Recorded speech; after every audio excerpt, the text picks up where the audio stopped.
ce que vient de décider la Cour de cassation, c'est pour l'application de l'article 1152-2 du Code du travail qui prévoit une immunité au bénéfice du salarié qui s'est plaint de subir des agissements de harcèlement moral dans l'entreprise,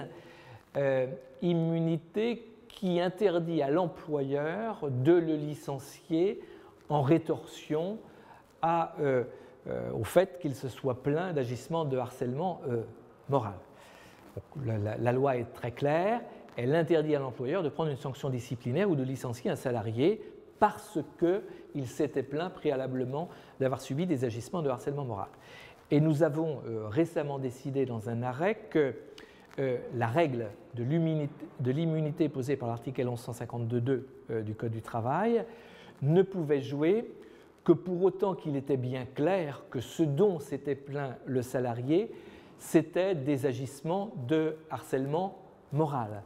Ce qui signifie que s'il s'est plaint d'agissements qui n'étaient pas qualifiés tels, même s'il pouvait y ressembler, il ne peut bénéficier de la règle de l'immunité.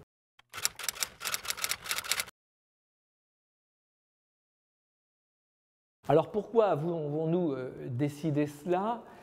C'est pour des raisons de clarification et pour éviter que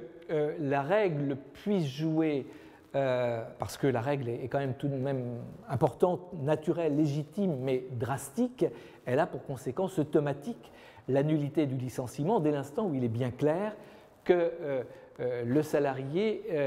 s'est plaint d'avoir subi des agissements de harcèlement moral. Or, il arrive que le salarié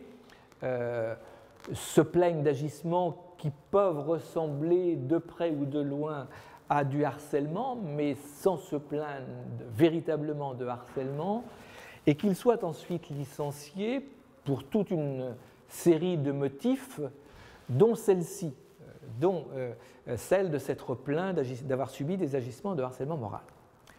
Et nous avons été confrontés dans le passé à une situation ou à des situations dans lesquelles le salarié se plaignait, l'employeur avait énoncé une pluralité de motifs de licenciement disciplinaire qui étaient particulièrement accablants selon les constatations des juges du fond quant à leur existence, leur réalité et à leur gravité, mais l'employeur avait commis éventuellement par maladresse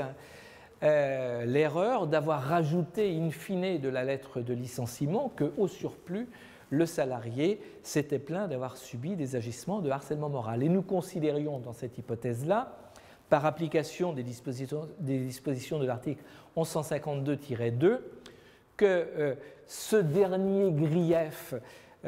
invoqué par l'employeur, qui est nul en vertu de la loi, avait pour conséquence d'emporter automatiquement la nullité du licenciement, peu important que les autres griefs, éventuellement nombreux, aient été justifiés et graves. Et compte tenu de cette situation, il nous a semblé pour l'avenir qu'il fallait encadrer très étroitement la bonne application de la règle posée à l'article 1152-2 du Code du travail, en estimant que pour qu'elle puisse jouer, il fallait qu'il soit bien clair que le salarié s'était effectivement plaint d'avoir subi des agissements de harcèlement moral. Cela étant, même si le mot n'y est pas, il est bien évident que si un salarié se plaint d'une pluralité d'agissements sans les qualifier d'agissements de harcèlement moral dont il estime qu'ils ont entraîné une dégradation de ses conditions de travail qui a porté atteinte à sa santé, ce qui correspond à la définition légale du harcèlement moral, il va de soi que la Chambre sociale de la Cour de cassation considérera vraisemblablement, je ne veux pas préjuger de l'avenir, mais considérera vraisemblablement qu'on se situe dans le champ de l'application de la règle de l'immunité.